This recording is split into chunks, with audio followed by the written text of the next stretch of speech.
The next episode on the list is Sonic Rainboom, because it illustrates so well the theme of nothing too much, a favorite motto in classical myth, and because Rarity's wings are a device straight out of the tale of Daedalus and Icarus.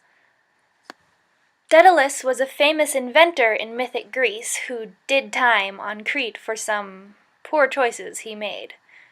His son Icarus was imprisoned in the legendary labyrinth with him. Despite the fact that Daedalus designed the labyrinth, they couldn't just walk out. So Daedalus built wings out of feathers and wax, and he and Icarus flew out of there. Daedalus warned his son that the wings were delicate and would fall apart if he flew too close to the hot sun or the wet sea. But Icarus was too carried away with the fun of flying that he went too high. The wax melted, the wings failed him, and he plunged to his poetic, watery death. Icarus' fatal flaw was hubris, which is usually translated as pride, and that worked for this particular tale. A more accurate translation of hubris, however, is violence and the actions that lead to violence. It's a lack of moderation, a key virtue in ancient Greece that meant controlling your desires and impulses. In other words, nothing too much. Rarity too displays hubris in Sonic Rainboom when she gets so caught up in the attention her beautiful wings attract that she loses sight of the reason she has them in the first place. Instead of supporting Rainbow Dash in the Best Young Flyers competition, she enters and competes against her. Her vanity backfires when she flies too close to the sun and her wings disintegrate, sending her plunging to her doom. Fortunately, in this story, Rainbow Dash saves her in the nick of time, and Rarity learns not to steal her friend's spotlight. The next big theme is order versus chaos, and if you've watched the show, you know which episode is up next. The Return of Harmony! Remember the bit about order, or harmony, rising out of chaos and how that happens in just about every cosmogony in classical myth? Well, to some degree, every single story in classical myth is about order defeating chaos. And this episode is definitely all about that. Twilight Sparkle and her friends are called to the palace on urgent business. Discord has returned. Dun, dun, dun! Discord is the embodiment of chaos, disharmony, and randomness? He is the ideological opposite of Celestia, and he's out to take back the throne of Equestria. To this end, he steals the elements of harmony and taunts the main six with a riddle. Twilight interprets the riddle to mean that the elements are in the palace maze. When our heroes enter the maze, it turns into a full-fledged labyrinth, like the one that Daedalus made. Twilight turns out to be wrong, and in the process of wandering the labyrinth, her friends' personalities become flipped to their opposites. Eventually, she uses the memories of their friendship to restore harmony among her friends and defeats Discord, turning him back to stone. Then they get another Star Wars award ceremony, this time from A New Hope. Discord never physically hurts any pony, but manipulates and brainwashes them into opposite versions of themselves. Many analyzers argue that his lack of violence suggests he's not truly evil. On the other hand, he disrupts everything, and eventually his subjects would have run out of food and sanity if they weren't trampled to death by buffalo ballerinas or killed in a soap skating accident. Besides, the inclination to forcibly brainwash a pony as sweet as Fluttershy seems pretty evil. Well, here's another question to put to the classical myth test. In classical myth, there are two kinds of chaos. True chaos, which has the same root as chasm and basically means a primordial lack, and confusion, which is usually associated with Dionysus, the god of wine, parties, the theater, and basically any out-of-body experience imaginable besides death. Discord's magic seems to be Dionysian, rather than downright evil. If Discord is closer to Dionysus, that doesn't mean he's not dangerous. The presence of Dionysus in classical myth meant bad things.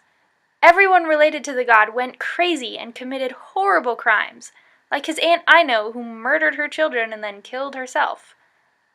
Everyone who opposed Dionysus meant more or less the same fate. Pentheus was torn apart by the god's worshippers during their rituals for spying on them. Under the influence of Dionysus, worshippers were supposed to gain supernatural strength, and had a tendency to rip animals apart with their bare hands and then eat the raw flesh.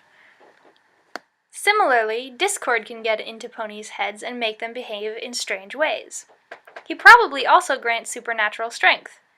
Case in point, has Rarity always been able to lift boulders? The theme of chaos versus order is represented in most other episodes by Pinkie Pie, who provides an amusing and sometimes thought-provoking contrast to the extreme rationalism of Twilight Sparkle. The fact that Pinkie is what gamers call chaotic good, and the fact that in Keep Calm and Flutter On, discord becomes reformed by friendship, show that this theme is not meant to teach any kind of moral lesson. Neither order nor chaos is inherently good or evil. Nevertheless, harmony always wins because most of us need order in our lives to stay sane.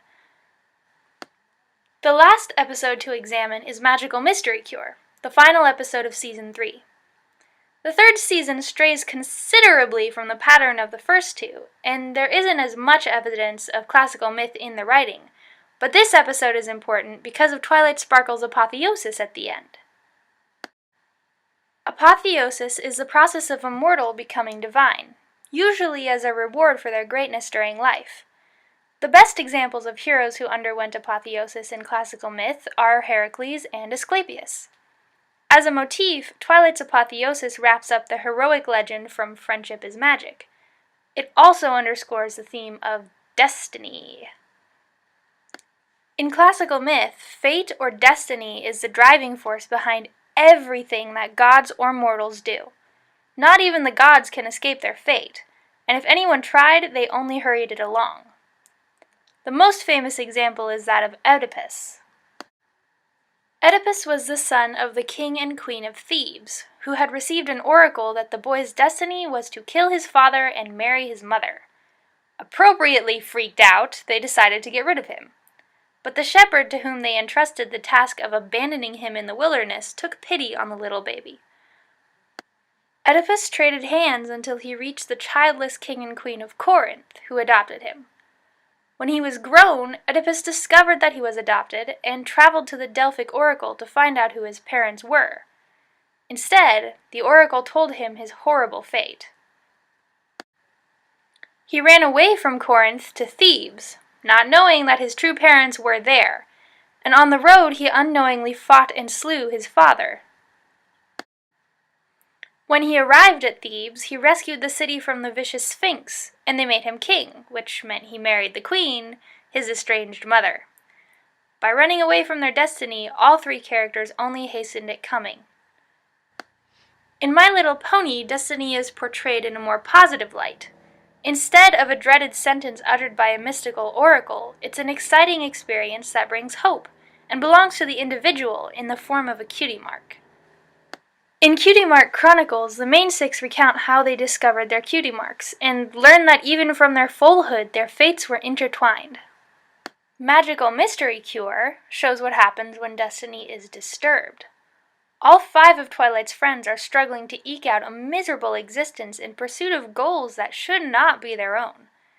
In helping them to sort themselves out, Twilight fulfills her own destiny, suggested by her own cutie mark.